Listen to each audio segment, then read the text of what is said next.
Aloha, Sage Candid of VO2 Max Productions here with another Training Talk Thursday. I want to thank you guys for all the comments and all the thumbs up votes that came in for this Training Talk topic. And we're going to take Patrick Vu's comment on racing weight, ideal racing weight, looking at parameters like body fat percentage and BMI as indicators of what you could do maybe to improve your performance. And I'm here in Hawaii actually doing some work, and I'm totally backlit probably right now just filming this on my iPhone, so forgive me if the camera's a little jerky. I usually like to move my hand when I'm talking, but can't do that now, and you won't see the background of my usual Boulder apartment. So without further ado, here's the training talk. Now this is a very tricky topic with racing weight, and I'll admit I'm not a registered dietitian, I'm not a doctor, so take my advice with a grain of salt. You should consult your doctor or dietitian or someone in the sciences that knows what they're talking about probably, but I will say just from personal experience in running and coaching a lot of athletes as well as taking nutritional classes at Cornell University, I've observed a couple things over my years of running and competing. And first off, I'd like to say that obviously with men and women, this is a very different thing. And with women especially, I won't talk on as much, obviously, because their bodies are different from men's in terms of what body fat percentage is actually a healthy parameter. Usually women, elite athletes, maybe their body fat percentage will be between 12 or 20%, whereas elite distance runner men, you could be in the single digits down to probably 4 or 5% and still be considered healthy, whereas with females, obviously that's very unhealthy, and you could easily go overboard with losing too much weight or malnourishing yourself. And so when looking at body weight in terms of what is a healthy weight, there are also a lot of individual differences between athletes, and I think BMI is not really the best indicator for measuring that. It is a rough indicator, because obviously if you're 6 feet tall and you weigh over a certain weight, you could be considered too heavy or on the heavier side, and but a lot of that with BMI that doesn't take into account is your muscle density, muscle mass, which weighs a lot more than fat, obviously, and then also your bone density. You could be naturally born with just thicker leg bones, and you could, that's a good thing sometimes because it'll help you from getting a stress fracture. You could have really dense, sturdy, strong bones that weigh a lot. And so that's going to influence your BMI. And so if you're 6 feet tall and you weigh 180 pounds or you weigh 160 pounds, you could be really skinny in both cases, but the guy who weighs 160 pounds is probably cut out more to run long distances. But on the flip side, he could also get a stress fracture and get hurt a lot easier. So it does depend on muscle mass distribution. You could be lifting a lot of upper body weights and have a lot of muscle mass in your upper body, which usually is considered kind of dead weight for distance running, although a lot of it could help with your running form. So very complicated with the BMI there, and it's not an end-all. If you're this height, you need to weigh this weight. Generally, elite distance runners are pretty skinny for their height and pretty lightweight, but a lot of that is kind of genetic and kind of what you're given, how your body responds to training.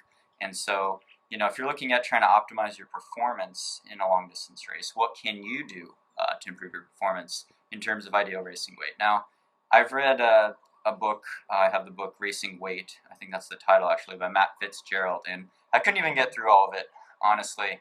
All these, counting calories, diets, and restrictions, I have a huge amount of respect for people that do that and people that have the discipline to do that.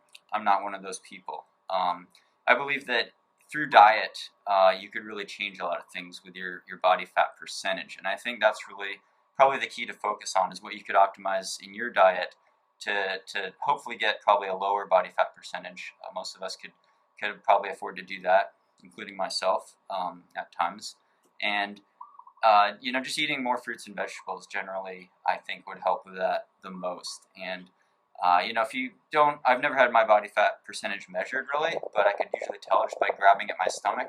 If you're a guy, you usually accumulate fat mostly right on your stomach, around your belly button region. So, you can grab that. If you grab a good handful and it's not just loose skin, then you could probably afford to lose some body fat percentage. And you cut back on dairy products, you cut back on some meat, and you exercise quite a bit, eat more fruits and vegetables.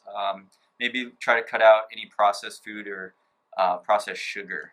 That's usually a huge influence on how you put on weight. So just for an example, my freshman year at college at Cornell, I put on 20 pounds, the freshman 20, in the first 2 months of school.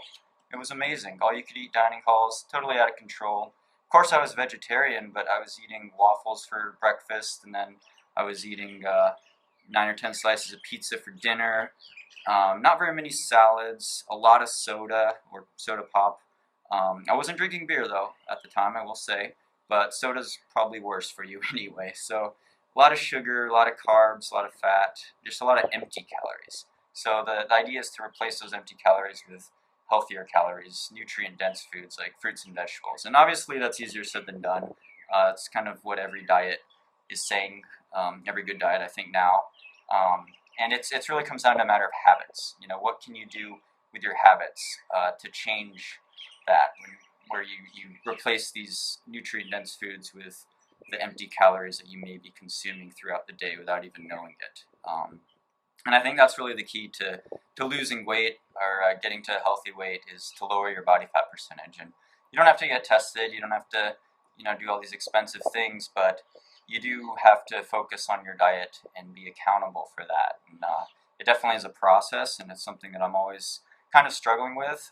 So when I lost my weight, I was 155 my freshman year, and I'm a little over 5'10", so still pretty light. But my body fat percentage is a lot higher than it is now, and I weigh about 10 pounds lighter than I did when I was 18. So I got disciplined over winter break, and I actually did get out the scale and weighed myself every day and wrote it down. And usually for weight loss, actually, that is a really effective thing to do, is to weigh yourself every morning. And you do have to take into account that water weight will make your weight fluctuate a lot. If you dehydrate yourself after a long run, you could weigh several pounds less. If you drink 2 cups of water, you're going to gain a pound just in water weight. So there's water weight fluctuations, but general trends, as you lose body fat percentage, you will lose weight. I think it's a good way to kind of gauge things and see how you are in terms of your overall health. So it's not really a matter of optimizing your weight to run faster. It's about optimizing your health. So you're generally just a more healthy person. You're getting in nutrient-dense calories. You're eating a pound of vegetables and fruits a day. Things like that. You're cutting out processed sugar. I think that's really the key to optimizing your weight, and hopefully everything comes together with your diet and exercise, and just being healthy, trying not to be too stressed out at work, trying to get a decent amount of sleep each night.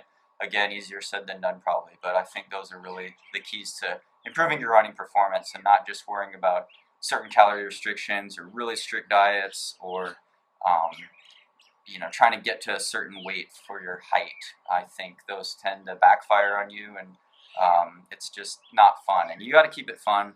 You got to keep your overall health really in mind when you're looking at diet and your weight and your running performance. So I think that's about all I could rant on that for now. But thank you again, Patrick, for the comment, and keep the comments coming. I really like to see the comments with the most votes get my attention for next week's Training Talk Thursday. And thanks for sharing this video. Thanks for subscribing, and stay tuned for more VO2 Max Productions.